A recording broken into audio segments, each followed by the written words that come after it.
Hi, 5th grade. I thought we'd look at some Christmas decorations in my kitchen before we make our last video. You can see my wreath over there, and you can see my Santa. That's just a paper Santa. But my grandparents always had it in their house, even when my parents were kids. So we don't want to talk about how old that is. But just like they did, wedge it just kind of behind the light fixture there. My leaning bookshelf with some different Christmas decorations. A little bit more Christmas decorations on that cabinet. Yes, my kitchen is a hot mess because we are in the middle of Christmas baking. I'll show you the cabinet behind me in a minute, but I'm going to go ahead and do this first.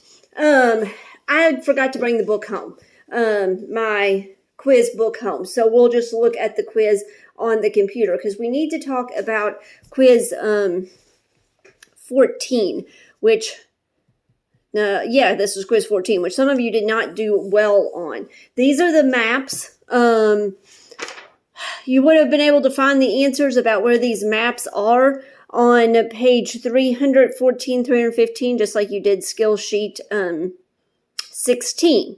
That I think there's like 3 of you that still have not turned in skill sheet 16. But you should have looked on page 314, 315 and figured out where these are. So the Appalachians are right here. So you should have put C for the Appalachians. Atlas, the Atlas Mountains are right here. So you should have put a K for the Atlas Mountains. Great Dividing Range, P. Had some of you that just got them wrong. I had one person who described where they were instead of putting the letter. You were supposed to put the letter that was on this quiz. Great Dividing Range. I just want blanks where the Great Dividing Range. P. We just went over that one. Himalayas. M. Right there. Hopefully you can even see what I'm doing. Yeah, M right there. There, that's even better. M right there. Great, Himalayas. P right there. Great Dividing Range. Appalachians. C over here. Mount Fuji over here. Oh, I'm not going through all of these because you can look on page 314, 315 and find them. And what you should have done when you took this quiz is just like any quiz, just like the test you're going to take tomorrow. Sorry, I didn't mean to drop you and hit something on the computer. Is you'll have the quiz open at the top of your computer because I just clicked on this and then that opens the quiz at the top of the computer. Then I'm going to scroll down and I'm going to click on quiz 14 right there. And see up here at the top you have quiz, then quiz 14. Now this is the answer key. So it's not going to look like yours. I can't type the answers on it, but because it's got the answers. But for one, you should have typed C because that's where the Appalachians are. Going to keep going till we get past all the map ones.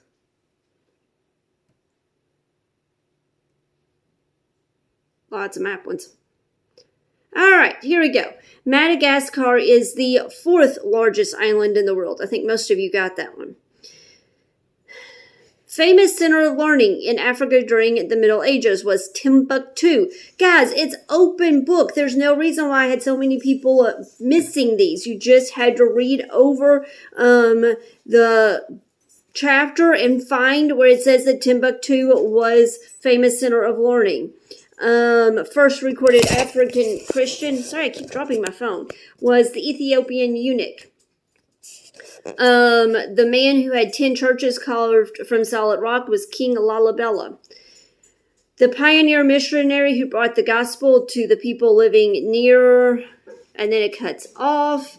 But that's Robert Moffat. I'm assuming you could see the whole question. If not, that wouldn't make any sense why I would do that. Greatest of all missionary explorers to Africa was David Livingstone. The smoke that thunders is Victoria Falls. So, if you missed any of those, make sure that you are going back and looking over that because you'll need to know this stuff for the test. Okay, like I said, I would show you the cabinet behind me. So here's I'm a horrible photographer. There's the cabinet behind me. You see some Santas and stuff up there, some different houses, some nativities. I've got a bunch of nativity scenes in my house. And then I just love it because at night when I turn the lights off in the kitchen, that lighted garland above me is just really pretty. Okay, so today, it's Wednesday for you all. It's Tuesday for me. I stay confused. Today is Wednesday for you all. You're going to do simple solution 68 and 69 and check it. I can double check right here because I didn't grab my piece of paper. But you're going to do simple solutions 68, 69, and check it. Then you're going to turn to the back of your book to page 300 and... Sorry, my teacher book is falling apart here. Page 333 to Geography Facts 8. And you're going to read Geography Facts 8, which is about the different types of landforms. Plains, plateaus, hills, and mountains. Describes the plain, describes the plateau. We've read this before, but it is going to be on your test, so it won't hurt you to read over it again. And then Geography Facts 9 is about the mountains and mountain ranges. Do not skip the boxes. There's the box on the bottom of page 334, and there's a box on the top of page 335. You will need the information in those boxes to take your test, so do not skip those. So you're going to read Geography Fact 9 and Geography Fact 8 today. And you're going to do the last two simple solutions 69 and 70, and then you will check both of them. All right. Let's talk tomorrow, Thursday. You will take an open book test. I know at the beginning of the week I said it was going to be closed book. I got looking at it and changed my mind. So the first 10 are just matching. Guys, take the time, look in the book, find these people. If you can't find them by just looking through the chapter, use the index to find them. Usually, they're in the index by last name first, but like Aesop, it's just going to be under A. Ethiopian eunuch is probably just going to be under E. And then look all the way around them, the person. Usually they're underlined or in bold, and then in italics or underlined is the actual answer. That's just matching. Then the next part is modified true, false. If it's true, write true. If it's false, write the right answer. Then the next part of the test, that is a map. This is the map that you'll find in the back of your book on Africa. I don't remember what page that is, but it's the same page I told you it would be for skill sheet. It's page, I don't know. The same one I told you it would be for the skill sheet 16. It's page 317, I think, is the answers to that map. Then, the next 6 questions, matching part 4, are the ones that you are going to find in Geography Facts 9. Looks like pretty much all of them are from Geography Facts 9. None of them, it looks like, are paid from Geography Facts 8. Then, the next set of matching is where that box I was telling you. The box on Geography Facts 9, page 335 is where you're going to find all of those answers. Then you have another map. It's just like the map that was on quiz 14, except there's a few extra mountains you have to find. Take your time, look in the book, in the back, page 314, 315, to find those answers. Then the discussion. Because this test is open book, I am not giving any half credit, partial credit. I'm not being nice. The fact that I'm making it open book is all the niceness that there is going to be. So that means on the modified true false, I will not give half credit if you put false, but don't tell me the right answer. Take the time and actually look it up. On the discussion, I expect an awesome, amazing essay because it's in the book. You just have to summarize it.